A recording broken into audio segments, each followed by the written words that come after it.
L'actualité régionale tout de suite dans ce flash suivi des prévisions météo pour les prochaines heures. Restez avec nous.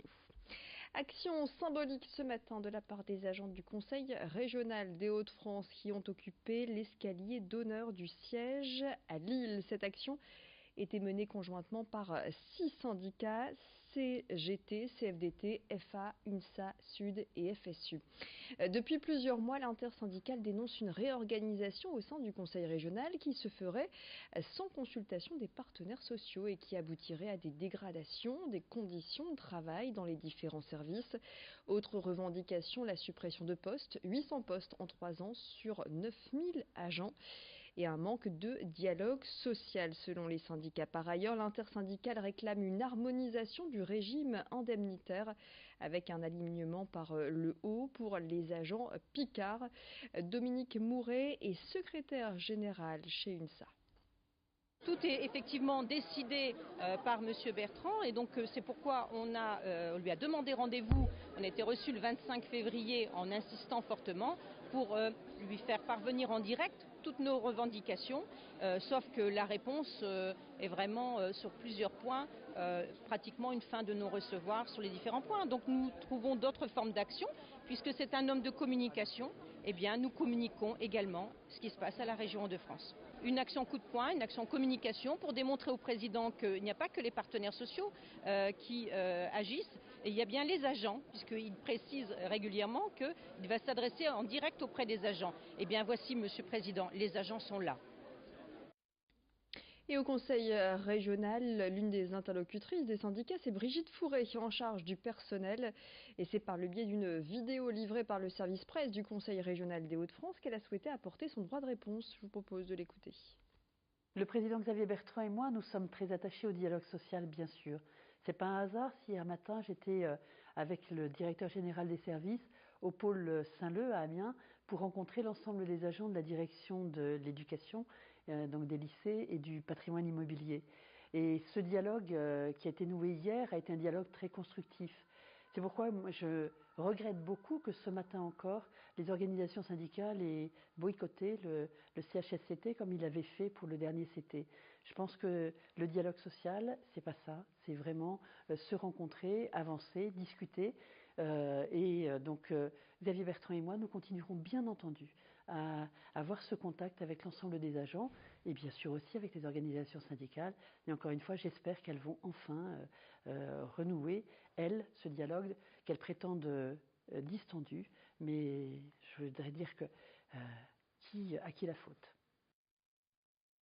Au chapitre social, toujours la mobilisation dans les rues de Lille. C'était cet après-midi à l'appel de la CGT et de FO. Ce mardi, pour cette journée de mobilisation nationale, des défilés ont eu lieu un peu partout en France. Et cette manifestation interprofessionnelle a réuni des salariés du privé comme du public. À Lille, le cortège est parti à 14h30 de la Porte de Paris. Pascal Blindal est secrétaire de la CGT Nord. Il s'exprimait au micro de Vincent Vieillard et Rémi Desremeaux. Comme toutes les autres journées, une journée de convergence parce que les luttes et les revendications sont les mêmes. Les augmentations de salaire, les services publics, l'abandon de la TVA sur les produits de première nécessité par exemple. Tout ça c'est transversal. Qu'on porte un gilet jaune, un gilet rouge, un rose comme les assistantes maternelles ou pas de gilet du tout, on est tous concernés. Et c'est pour ça qu'on va retrouver tout le monde dans le cortège et tout le monde y a sa place. Allez, dans un tout autre registre, la bière s'invite au musée de la Chartreuse à Douai. Cet ancien couvent devenu musée des Beaux-Arts propose de revenir sur la place de la bière du XVIe siècle à aujourd'hui à travers des œuvres d'art. En parallèle de l'expo, des initiations à la biérologie vont permettre de déguster les bières de notre région. Le jardin du musée, quant à lui, va accueillir des pieds de houblon avec une récolte prévue en septembre, en compagnie des visiteurs bien sûr. Et puis d'autres surprises vous attendent, comme l'a expliqué la conservatrice des lieux au micro de Vincent Vieillard. Puisque pour nous, ça nous paraissait essentiel de ne pas parler que de la bière en tant que boisson, mais également en tant que produit conçu, réalisé. Donc comment est-ce qu'on fabrique la bière ? Et pour cela, nous avons eu la chance d'avoir un partenariat avec le lycée agricole de Wagnonville, alors qui s'appelle Douai Biotech, ainsi qu'avec le service des jardins et des cadres de vie de la ville de Douai, qui vont installer une houblonnière devant l'entrée du musée, ce qui va permettre au public de se rendre compte de ce que c'est que le houblon, qui est une plante grimpante et qui grimpe très vite, et de quelles sont la nature des céréales qui rentrent dans la composition d'une bière.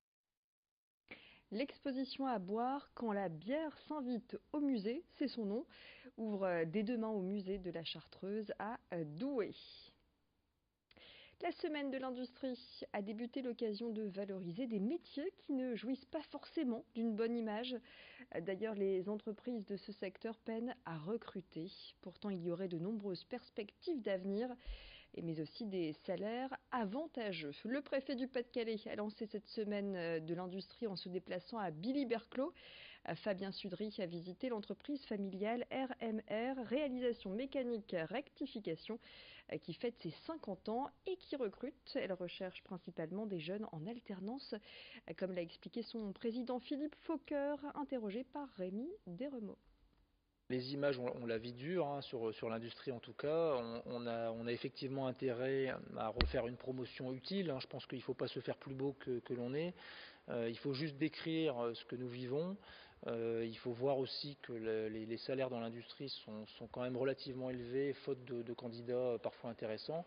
Donc ça veut dire que les gens qui nous rejoignent ont des perspectives de carrière et d'évolution salariale qui sont assez importantes. On fait souvent le parallèle avec les gens qui sont plutôt dans le tertiaire, donc banque, assurance ou le pharmaceutique. Et c'est vrai que quand on compare, les niveaux de salaire sont quand même plus élevés, voire beaucoup plus élevés dans nos métiers. Voilà la semaine de l'industrie qui se poursuit. N'hésitez pas à vous renseigner. C'est la fin de cette édition régionale à suivre. Vos prévisions météo, je vous rappelle également que vous retrouvez tous ces reportages sur notre site internet grandlille.tv. Reportages à voir et à revoir en replay. Restez avec nous, l'info continue.